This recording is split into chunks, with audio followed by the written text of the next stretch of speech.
All right. You have to scoot it over a little bit. Right there.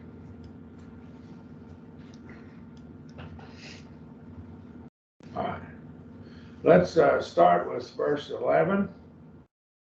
And I really don't know who started first last time. It was one of us. We were the only two. All right. Since the other two weren't there, well, I'll let one of you start first. Matt, do you want to start first? Sure. All right. So verse 11. Nuni de egrapsa humin me sunanamignusthai ean tis adelphos onamazamenos e pornos e pleonectes e idolatres e loidoras e methusas e harpax toiuto mede sunestheane. Okay, so I translated it. But now I wrote to you all not to associate with anyone being named a brother, or if anyone being named a brother, if they be a fornicator, or a greedy person, or an idolater, or an insulter, or a drunk, or a swindler, and not to eat together with anyone like this. Right. This is an interesting here, but I have written, so we don't find that anywhere in another. There's not. Is there another epistle? See, that's one of the questions we run into. Is there another epistle? Some read this and say, we lost. This is really 2 Corinthians. We lost 1 Corinthians. It was lost. But I go back and look at what happened when the penknife was, Joachim took the penknife to the writings of Jeremiah. And when he did, it was rewritten. Everything had been written, was rewritten because God had it written first and wanted it to be preserved. And then he added some more to it.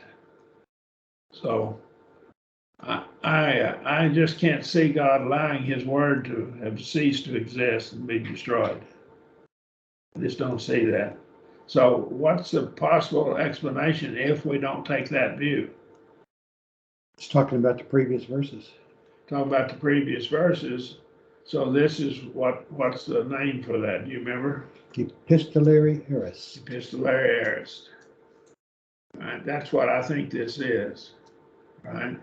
Now, Nuni and Noon, the difference in those is Nuni is right now. It's noon with the Iona right here, but it's at this very moment now.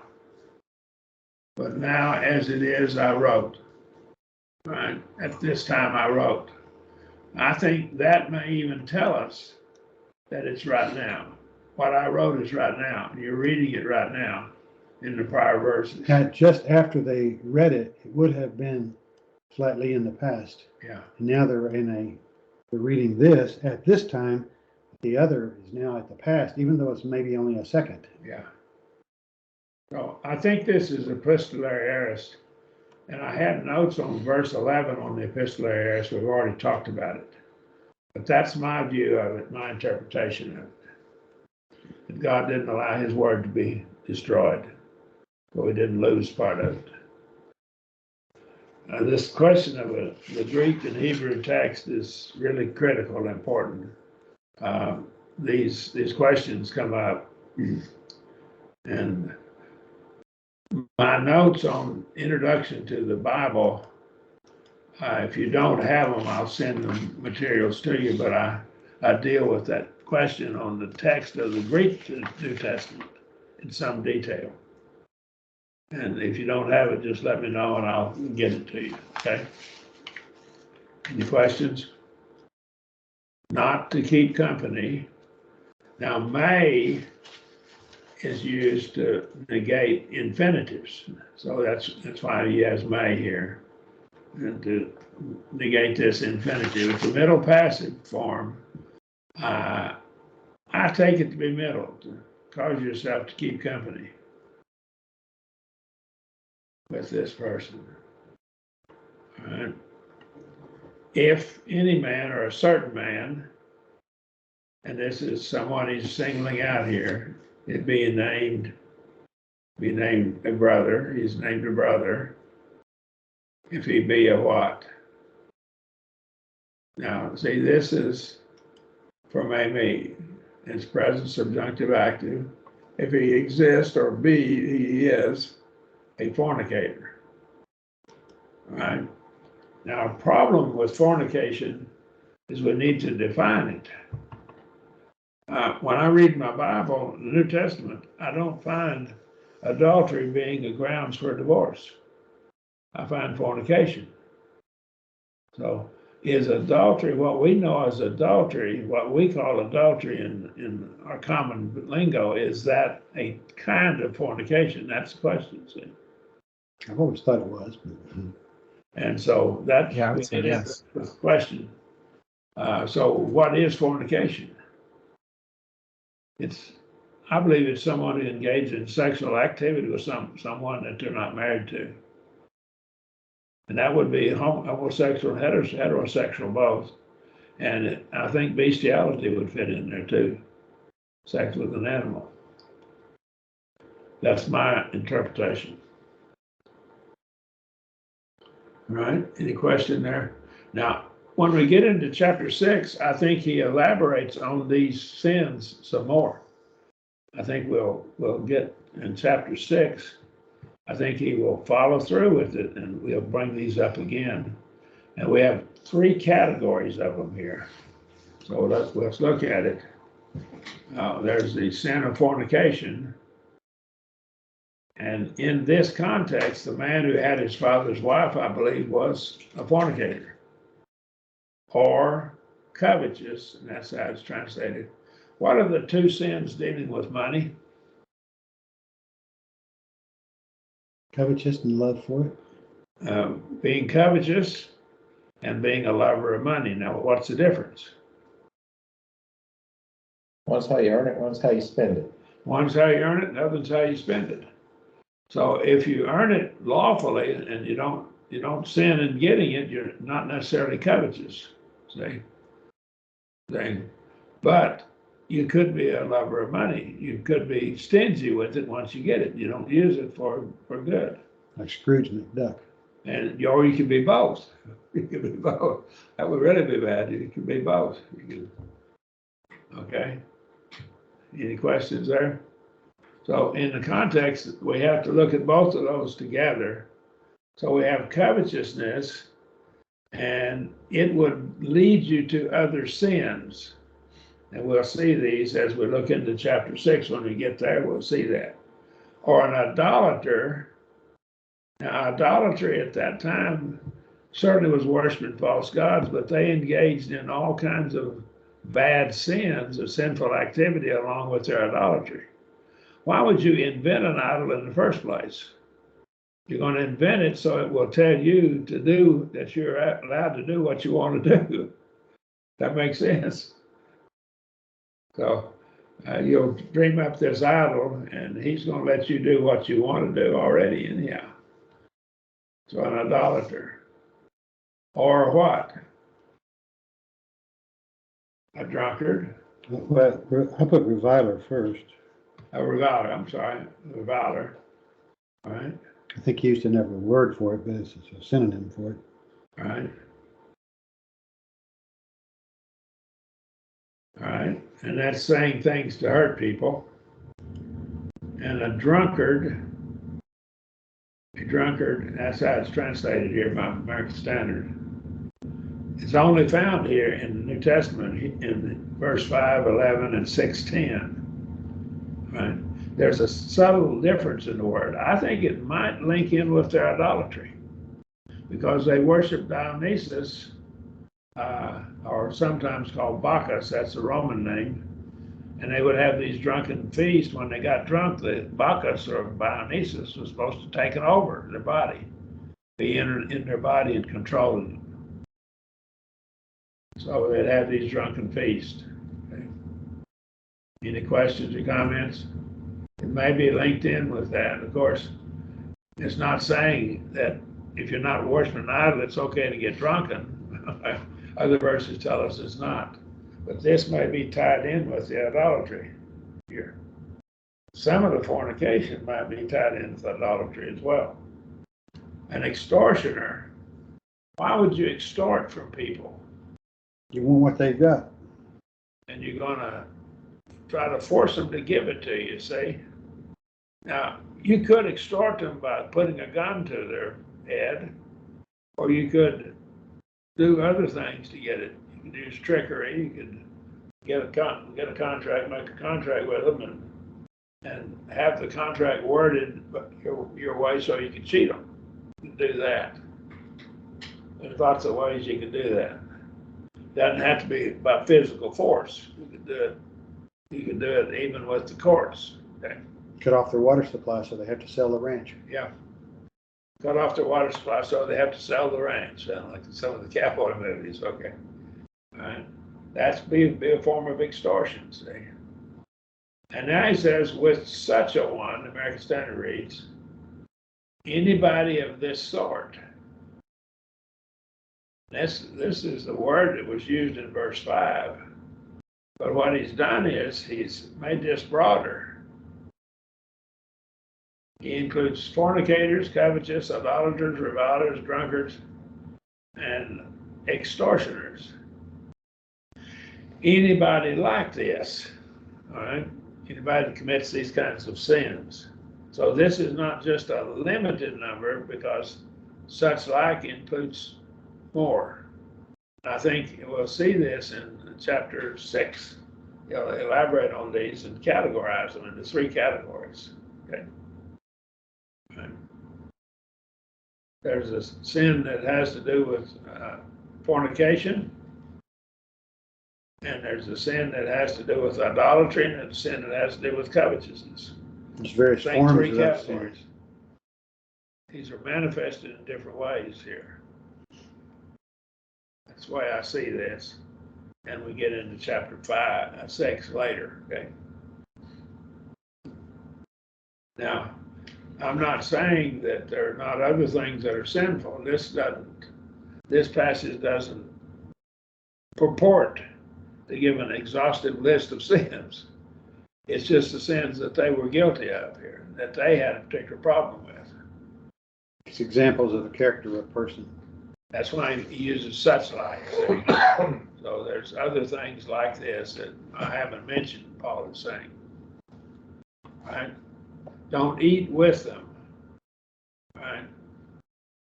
Here's my translation. But now I wrote unto you not to keep company if any man that is named a brother be a fornicator or covetous or an idolater or a reviler or a drunkard or an extortioner, with one who is of this nature, no, not to eat.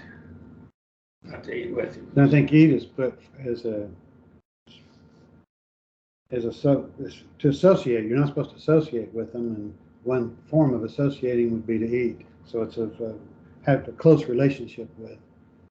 Right. Because that's replaced. Look up here. Associate is replaced. Esteo is to eat. Of course, that would not go to the market. And soon is with. And that's a close relationship to soon is. Okay? That's goes along with your point there, Jerry. Mm-hmm. Okay. Any questions? Yeah, I do. I'm curious as to the use of the no and then the not. How do you get the double not, no and not from the Greek. I'm not following that. Well, That my question make any kind of sense?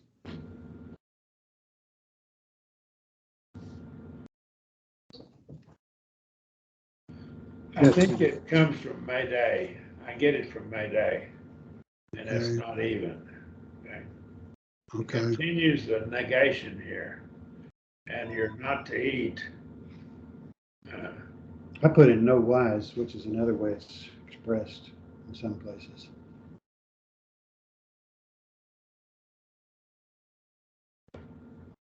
Let's go back and look at it. There's two mays in there, right? Toward the beginning and toward the. Mayday continues the negation that's been before. And that's what we have here. And I thought we had a May up here. Right here it is. Right there. Right. And so let's look at Mayday. That's a good question. Expositor Greek New Testament says, and I'll highlight it here. This thing puts that down there, right here. I don't know why it always does that. Mayday constantly, and I'll move my mouse around. Introduces an extension or development of what is already preceded. It never begins a new topic. So it continues the negation, and it's used in continuing the negation or prohibition, see, but not. So it continues. And so I think it's continuing the negation way up here and this not up here. That's what I'm thinking it's doing. Does that make sense? The day in it is post-positive and it reaches back. A day in a day part of it right there. And since it's That's basically part of the day right there. and since it's almost a repeat, then it's an emphasis. So you need some way to make it emphatic. Yeah, that's the reason I went with the way the King James and American Standard. I think the King James does it that way too. Yeah, both King James and American Standard do.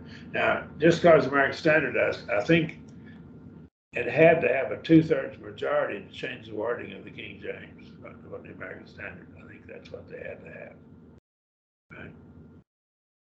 And I don't know if James, that's answer your question or. Yeah, that's fine. I'll need to think about it a little bit more. It just seems awkward in English to me. All right. So what kind of eating does he prohibit? Well, in logic, a proposition is a statement, a sentence that's either true or false, a statement that's true or false. Right? There's only 4 ways you can word a statement that's either true or false. Right? That proposition. An A-type proposition is all, and that would be prohibiting all eating. Right? An I-type proposition would be prohibiting some eating, but not all eating. Right? Not necessarily all. And an E-type proposition is not prohibiting any eating, so there's no prohibition at all. And an O-type proposition was not prohibiting some kind of eating. Right? Right? So here we come down, here's the form of this is the square of opposition chart. And so here, all SRP and no SRP. We'll get into this when we study the logic course starting in January. But what I'm saying is there's just 4 ways this could be. He's either prohibiting all eating, some eating, not prohibiting any eating at all, which that's obviously false because he's prohibiting some kind of eating, not prohibiting some eating. Now, it could be this one and this one both could be true at the same time. That both could be true, right? So if this one is true, all eating is prohibited, then some is not prohibited, is contradicted. So those are contradictory statements, right? So these contradict one another. So we can see how these work out.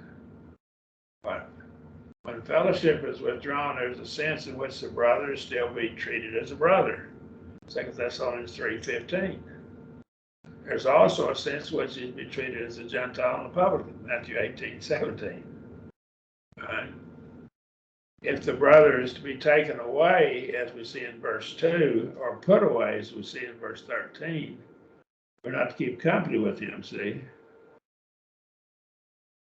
We are not to eat with him here. But Jesus ate common meals with publicans and sinners, but they're not necessarily in the church, see? Since there are no contradictions, we must seek the harmony in these verses. I think they'll be harmonized as the eating and keeping company relate to eating and engaging in spiritual activity with the person. Eating equals eating the Lord's Supper with him. You may work with that person in the job. It may be the Lord's Supper, or it may equal to engage in worship, or possibly being a leader in worship with the church. So at this point, he becomes an outcast to the church. Now, do we quit talking to him? I don't think so. You have to keep teaching. I think we keep on teaching him. We may go to his house and try to teach him, keep encouraging him, never give up on him. So I think sometimes people get the wrong impression on what this is to be. And this is a hard thing as to what this eating is all about. Is it a common meal or is it the Lord's Supper? That's a good question. Matt, James, you got any comments on that? Either one of you? Yeah, I was thinking about that. I guess in our culture, we tend to be all separate in our homes so much. But I had the impression that back then people got together more and stuff, and maybe it was both. To your question, the Lord's Supper, a common meal, because people were getting together, and I think one of the problems would be if someone's, to be withdrawn from this way, and then you just keep treating them like you always treated them, and you have lunch together all the time, and you're buddy, and there's no difference in your relationship. I think that may be partly what they're talking about. Well, that very easily can be what it's talking about. We know it's some kind of eating for sure, and it might even be all kinds of eating. You might not be able to eat a meal with him at all. I got a question for you.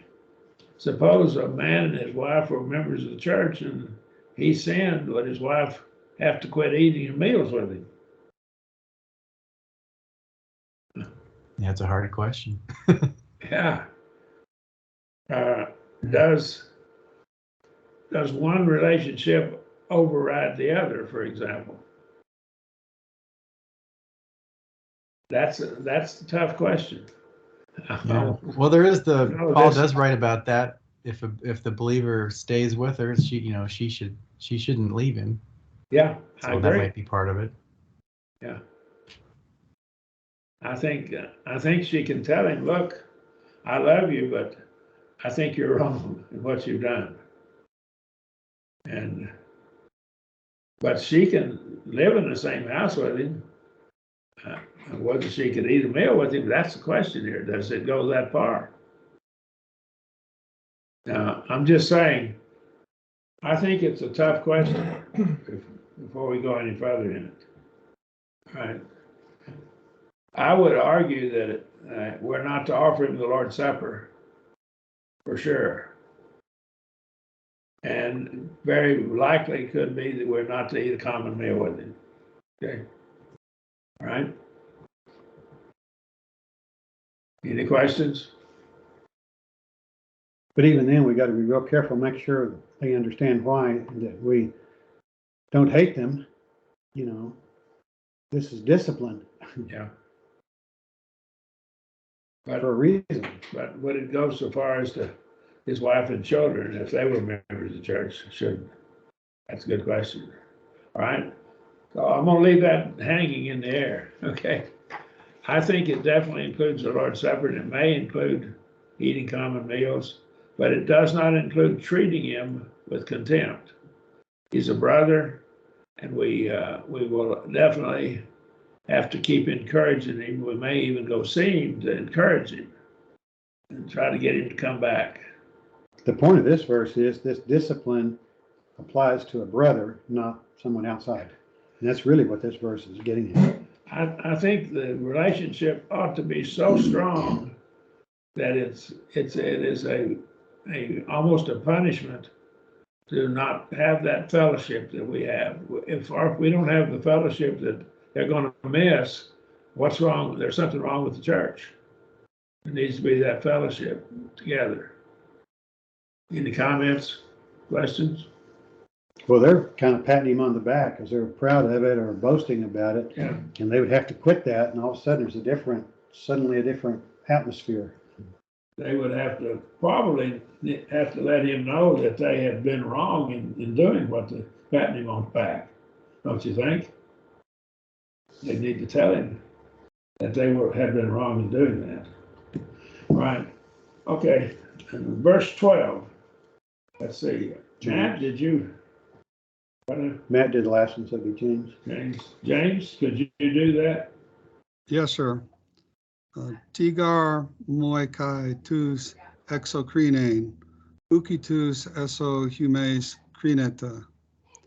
And I translated that, for what is it to me also to judge the ones outside? Do you not judge those inside? Okay.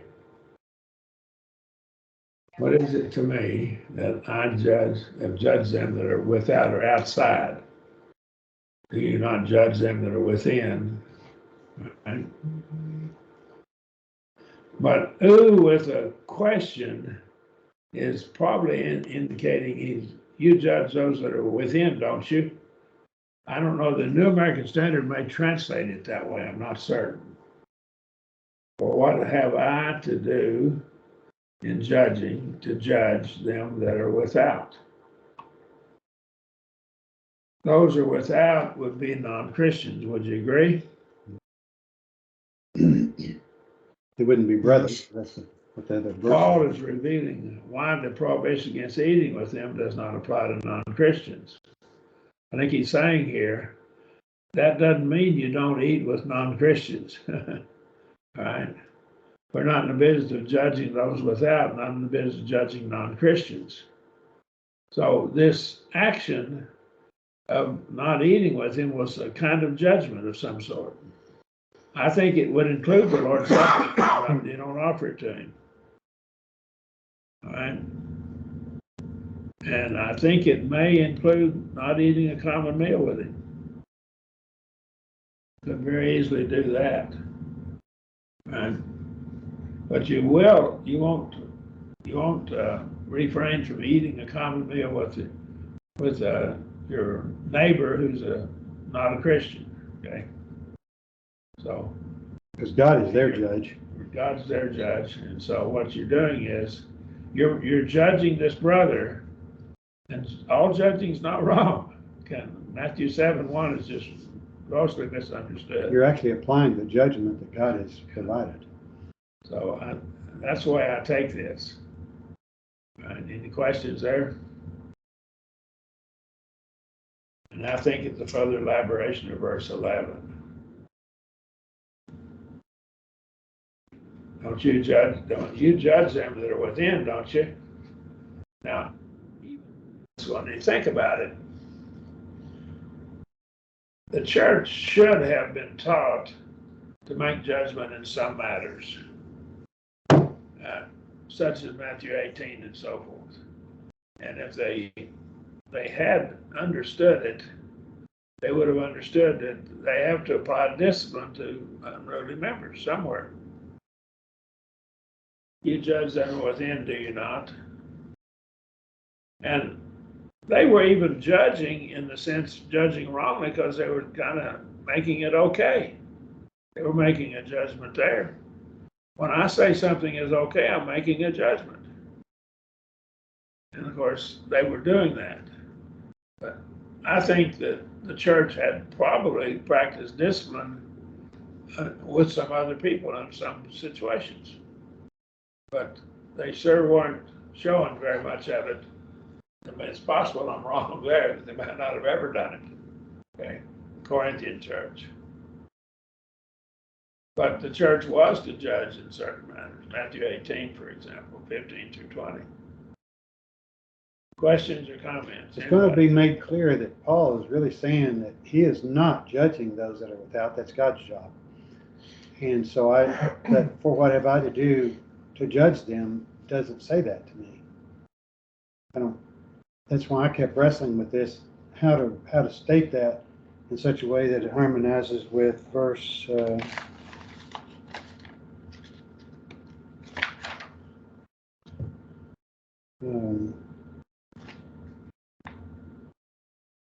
13, the next verse.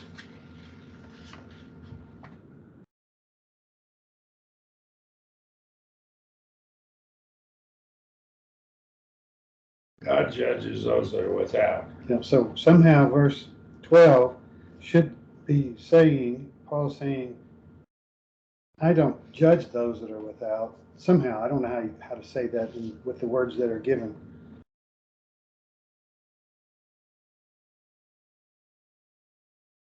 I'm not sure what you're trying to say here. If you read this, for what is it to me to judge those outside? It almost sounds like, I am judging those outside, and he's not judging those outside. So that's very confusing wording. If he's not going to be the judge of those that are without, and he's not, because that's God's domain, according to verse 13. Well, I don't think It's just not clear. discipline and the judging here, I think it's discipline of an unruly member. I know, but those are the ones without. He's not going to do that. And we don't do that to people without the church, because withdrawal of fellowship won't do anything to them anyhow. It won't influence them. No. And this is something that is limited to the church. And so we don't do this to people in the world. Now, I'm not saying we ought to pat someone on the back if he's out here doing some of these sins and joke with him about it. Certainly not. But we certainly don't have any way to have leverage with them to get them to change their actions. So. It's almost like he's saying, I don't have any business judging those that are without. That's what he just got through saying in verse 11. This doesn't apply to those that are without. So we're not doing the judging that are without. That's God's job. We just inspect the fruit and see what teaching they need. This doesn't say that to me for what about to do. Well, I'm going to move on. I'm Yeah. sorry. That's okay. That's why I wrestle with that verse so much. All right, verse 13. Jerry, we'll let you have verse 13. Okay, that's easier. Tuesday, exo, theos, krine, kai, is skarete, ete, tone, poneron, ex, human, aton. I put, but the ones out of, and I added the brotherhood, God will judge, and you shall put out the fornicator out from among yourselves. You yourselves. You yourselves should put out the one. Let me restate that. It's not fornicator, it's fornero. Did I put that? I looked up the wrong word.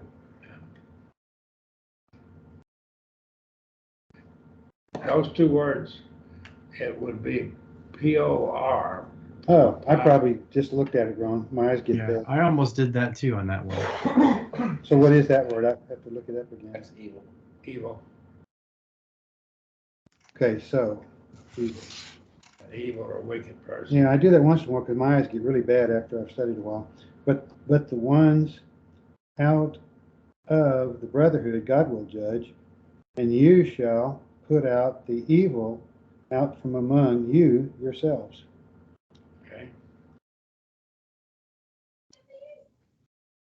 And probably the evil person, but we have to put the word man in there, don't we? The evil one. The evil one.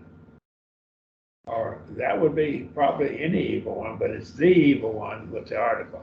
Yeah, because he's still talking about the same person. I want to go back and see how God judges the non-Christians.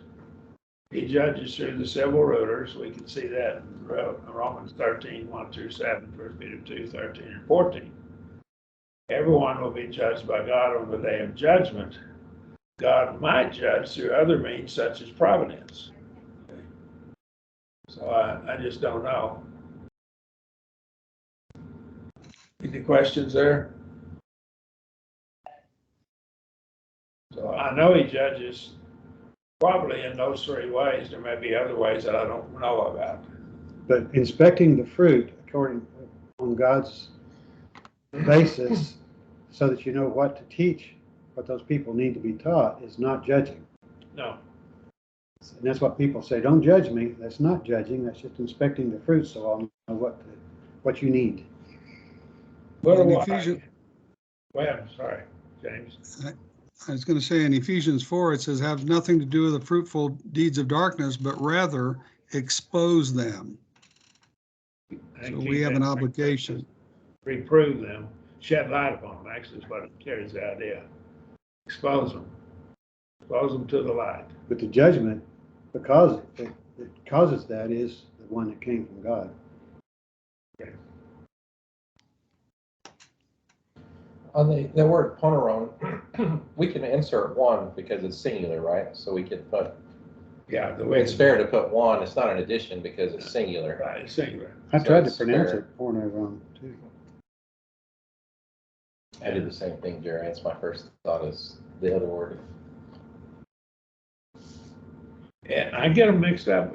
I have to read them carefully. Yeah, I didn't read it carefully. It's got a row in it there, see, in a different spot. It's a pie, a row, and for a fornicator, okay?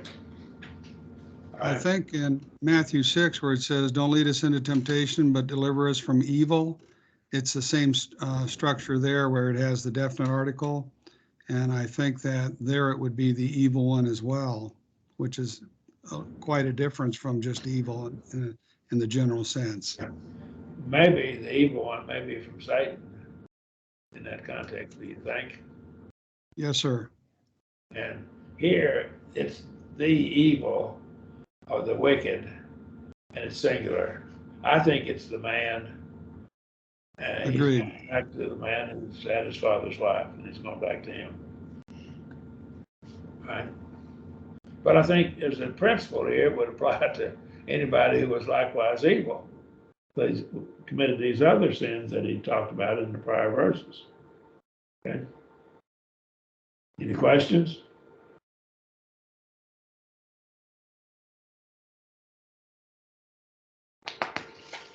Out of among yourselves, okay?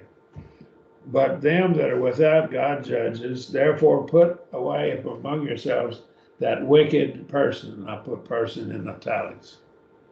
All right. It might be the wicked person, okay, might be better. I went ahead with the word that. Maybe I was using a little bit too much freedom of will. Does that still points the finger, doesn't it? Yeah, it does. I think it's that one that we've been talking about. But it's actually the word is the, okay? All right. Now, let's see if we can get to one more. Let me summarize. That's the end of chapter 5. We have a problem. Deliver the sinner to Satan. How we solve it. Not to eat with him, put him away. I think the eating would definitely include the Lord's Supper and very likely may include other meals. Okay? Any question? You put him away also. Don't eat with him, and put him away. Reasons you do this, 5 is to save his soul. Number 6, I think you're to remove his bad influence. And I think it's not stated in 1 Corinthians 5, but you tell the world that you're going to stay pure. We don't tolerate that. We're not into that kind of stuff. Right? Let the world know. Because it would be, it'd do damage to the church if they thought, well, well, they'll fornicate with their father's wife. Well, see, and so that would do great damage to the church, influence of the church. All right, questions? I don't know how much time I have. 12 minutes almost. Okay, we got time to get at least one verse. Mhm. Christians going to law with one another against before unbelievers in verses 1 through 11. Appears to be something else they're also doing. All right. Any questions? All right. So this is what this is about in these first 11 verses. And Chris, could you read chapter 6, verse 1? Yes. Toma tis humon pragma, ekon pros ton, heteron, chrenesthetai, epi, ton, adikon, kai, uki, epi, ton, hagion. So I have, dare any one of you, having a matter against another, go to law before the unrighteous and not before the saints or holy ones. All right. This is a tough section of scripture. I think there's a lot of misunderstanding on it. So what we're going to have to do is we're going to have to look at it and see exactly what's said. Kind of keep this in mind. So we're going to have to, as we go through, we're going to have to keep a record. We'll keep reminding ourselves of what is said here. Obviously, he is saying that this is not good. Does everyone agree with that? All right. Yeah. Can it be subjective to or subjunctive? Do certain ones of you having a matter of dispute against another dare to bring that before the unrighteous? So it's a question. I mean, it could be either one according to them. Yeah, it could. It could be either indicative or subjunctive. That's the problem with, part of the problem with this word, the word dare. It could be either indicative or subjunctive mood. A third person singular. Yeah, and one of the definitions for that word was have courage. And I thought, well, that doesn't really No. apply. That's not a good. You have enough courage to go before God and having done this kind of thing, that might fit in there. Yeah, I looked at it, I didn't read well. But that was one of the words there that could This be is more chosen. trouble is what it is. Whatever it is, it's definitely more trouble. So having a matter. Now, this word is the word pragma or pragma. Our word pragmatic comes from it. But here Thayer says it's a matter of law, for instance, a suit, a case that exists, right? And so it's a transaction of some sort. Now this, I believe that whoever this fellow is, I think he's covetous, all right? I think he's elaborating on the covetousness of the prior chapter. This fellow's covetous. We're going to see sins that he's committed, whoever this is. He's not named. So he goes off and onto this fellow here. So there's more problems than just the man who has his father's wife. He's dealt with that now. But when it says, the American Standard says his neighbor, what other translations do we have? How do they read? King James said another, all right, at the top of the screen. Another of a American different one, Standard kind says of, his neighbor. Go ahead, Jerry, I'm sorry. as another of a different nature. So it's I took it as the one on the other side of an issue. Well, this is someone who's different. Let's just say that heteros is someone who's of a different nature somehow. There's something different about him than there is about the fellow who's doing this. So, all right. And it's not translated neighbor in the King James anywhere. Right? It's found along with the word neighbor in Romans 13:8 and 13:9. All right. Yeah, There's I had something trouble. different. Now, we need to look for that difference as we study this. Go ahead, I'm sorry. No, no, sir. Go ahead. Please continue with your thought. I'm just Sorry. saying, we need to remember, kind of file it in our mind now. There's something different about these two men. They're still brothers. They're brothers in Christ, so it's Yeah. not the fact that they're brothers. They're both members of the church. But I think one of them is guilty and the other one is maybe not. Yep. So that's what we need to ask ourselves. So we need to file that in the back of our mind and kind of file it aside. And we're going to bring this up, keep making a list of all the things that we need to make a note of, and then before we make a decision, what's going on. I took it that this person, this certain one, is taking somebody else who has done him wrong to go before law because of some future verses. Well, we'll see. Let's just lay these out here. So we know whatever the matter is, these two are of a different nature somehow, something different about them. Right? And it's I the took it as word one's neighbor is guilty not a and good one's not. rendering. Keep American Standard. Go ahead, Jerry. I just took him as one's guilty and one isn't. That's the difference. That's a to me. possibility. But just I guess I just took it simpler, just that somebody else other than yourself, just someone else besides yourself. well, if it was someone of the same nature as you, for instance, it could have been allos of the same nature or derivative of that word. A fellow Christian would be allos normally, someone of the same nature. He's a fellow Christian. Oh, okay, so someone that's different. Yeah, that's different. Yeah, There's a difference in these two men somewhere. I need to Well, look- obviously they're at odds, right? If there's a dispute of some sort. Yes, and the one that's doing the wrong is he's different than the other person, and there's some sense in which he's different. And you go to law. Now, what this go to law is, this is in the middle passive form. Now, here, if it's passive, you're chiding and you're chastising the one that's the victim. That doesn't make sense. So if it's middle voice, it's a self-serving act on his part. That's why I put bring to trial, I mean. I think it has to be middle voice. It's middle passive form. So here you're bringing this lawsuit or this suit up somehow, something to law, legal matter, and it's a self-serving thing you're doing. You're different than him. So we got two things about him now. His actions are self-serving, and he's different in some way than the other person. Okay, we got to look for the difference. And you're bringing it before the unrighteous, which would be people in the world.